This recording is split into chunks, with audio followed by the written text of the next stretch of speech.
Andhra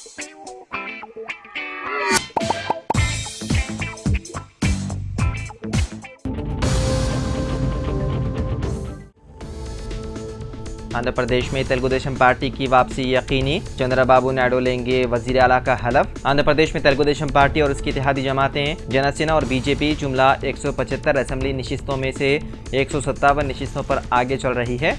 election commission की जारी करदा ताज़ा तरीन आदाद शुमार के मुताबिक टीडीपी 130 पर आगे है, जनसेना 20 और बीजेपी 7 नशिस्तों पर आगे चल रही है। वहीं आंध्र प्रदेश की हुक्मरान जमात वाईएसआर कांग्रेस पार्टी महज 16 सीटों पर आगे चल रही है।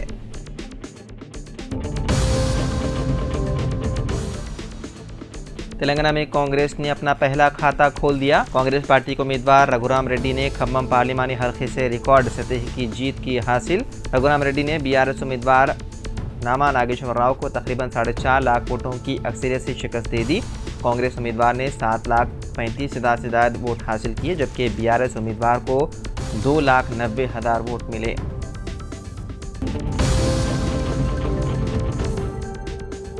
ऑल इंडिया मजलिस इत्तेहादुल मुस्लिमीन की इरगड्डा डिवीज़न की कॉरपोरेटर शाहीन बेगम का मंगल को तवील अलालत के बाइस इंतकाल हो गया। वो साल 2020 में ग्रेटर हैदराबाद म्यूनसिपल कॉरपोरेशन के इंतखाबात में मुंतखब हुई थी। मुकामी मीडिया रिपोर्ट्स के मुताबिक शाहीन बेगम सेहत के मसाइल में मुब्तला थी और वो हैदराबाद के AIG अस्पताल में ज़ेर इलाज थी। AIMIM पार्टी के सीनियर लीडरों ने सोगवार ख़ानदान से ताज़ियत का इजहार किया।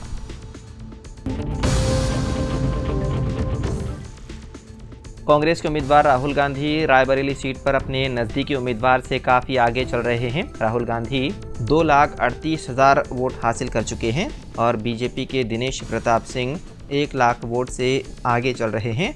वहीं अमेठी सीट पर कांग्रेस उम्मीदवार किशोरी लाल शर्मा ने स्मृति ईरानी की हालत ख़राब कर दी है। किशोरी लाल 1,46,000 वोट हासिल कर चुके हैं, जबकि वो स्मृति ईरानी से 45,000 वोटों से आगे हैं।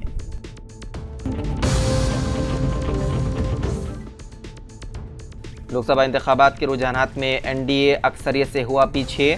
इंडिया ब्लॉक दे रहा है सख्त टक्कर। सभी 543 लोकसभा सीटों के रुझानात सामने आ चुके हैं। एनडीए और इंडिया ब्लॉक के दरमियान जबरदस्त टक्कर देखने को मिल रही है। एनडीए रुझानात में 290 से ज़्यादा सीटों पर सबकत बनाने के बाद पहली बार अक्सरियत वाले नंबर यानी कि 272 से पीछे हो गई है। फिलहाल वो 270 सीटों पर आगे चल रही है और खबर मिलने तक इंडिया ब्लॉक के उम्मीदवार 251 सीटों पर आगे चल रहे हैं। बाकी सीटों पर दीगर पार्टियों के उम्मीदवार सबकत बनाए हुए हैं।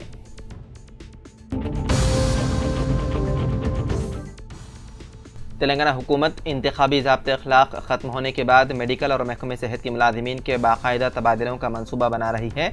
तबादलों के मुताबिक फ़ाइल बहुत तेज़ी से आगे बढ़ रही है। बताया जाता है कि शोबों के सरबराहों से लेकर अस्पतालों के सुपरिटेंडेंट तक तबादले किए जाएंगे। इस सिलसिले में सेक्रेटरी हेल्थ क्रिस्टीना चोंगटो ने एक मेमो जारी करते हुए महकमों के सरबराहों को फौरी तौर पर उन मुलाजिमीन की तफसीलात फराहम करने की हिदायत दी जो एक ही जगह पर गुज़िश्ता 5 साल से ज़्यादा अरसे से खिदमात अंजाम दे रहे हैं। ज़राए के मुताबिक ये तबादले DME, DH, TVVP और आयुष के दायरे कार में होने का इम्कान है। ज़राए ने बताया है कि वज़ीर सेहत दामोदर राज नरसिम्हा खुद तबादलों की मश्क की निगरानी कर रहे हैं।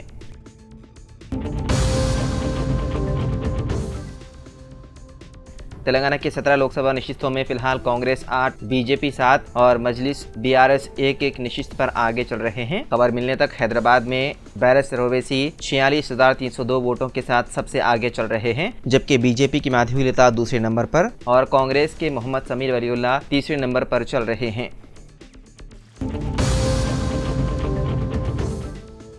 सिकंदराबाद पार्लिमानी हल्के से बीजेपी के उम्मीदवार जी किशन रेड्डी 32,836 वोटों के साथ सबसे आगे चल रहे हैं, जबकि कांग्रेस के दानम नागेंद्र दूसरे नंबर पर और BRS के टी पद्माराव तीसरे नंबर पर चल रहे हैं।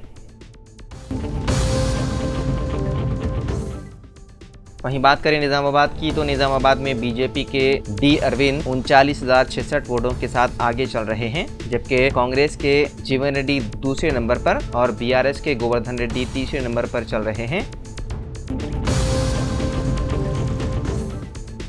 वहीं रियासत तेलंगाना के करीमनगर पार्लिमानी हल्के से बीजेपी के उम्मीदवार बंडी संजय 1,11,656 वोटों के साथ सबसे आगे चल रहे हैं, जबकि कांग्रेस के V राजेंद्र राव दूसरे नंबर पर और BRS के उम्मीदवार B विनोद कुमार तीसरे नंबर पर चल रहे हैं।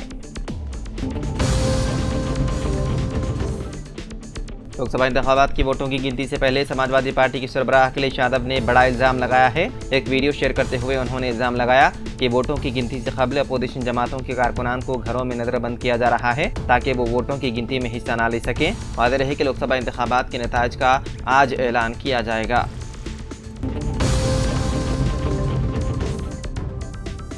तेलंगाना हाई कोर्ट ने फोन टैपिंग मामले की अखबारी इत्तलात पर सोमोटो यानी कि खुद कार्रवाई के तहत मुकदमा चलाने का फैसला किया, जिसमें कहा गया है कि पेशरो BRS हुकूमत ने हाई कोर्ट के जजों के साथ साथ सियासी मुखालिफिन के फ़ोन टैप की थी। चीफ जस्टिस आलोक आराधे और जस्टिस T विनोद कुमार पर मुश्तमिल डिवीज़न बेंच मंगल को इस सोमोटो केस की समाअत करेगा। BRS दौरे हुकूमत में स्पेशल ब्रांच में काम करने वाले ASP भुजंग राव के बयान के मुताबिक मीडिया में ऐसी खबरें आई थी कि उन्होंने तहकीकात के दौरान इतराफ़ किया कि उन्होंने अपोजिशन लीडरों और हाई कोर्ट के जजों के फ़ोन टैप किए थे, जो तेलंगाना पब्लिक सर्विस कमीशन के पर्चे सवालात के अफशा पर साबिक़ वज़ीर के TR पर तनकीद कर रहे थे। यह भी बताया गया है कि हाई कोर्ट के जज जस्टिस के शरत के फ़ोन भी टैप होने का इंकशाफ हुआ था।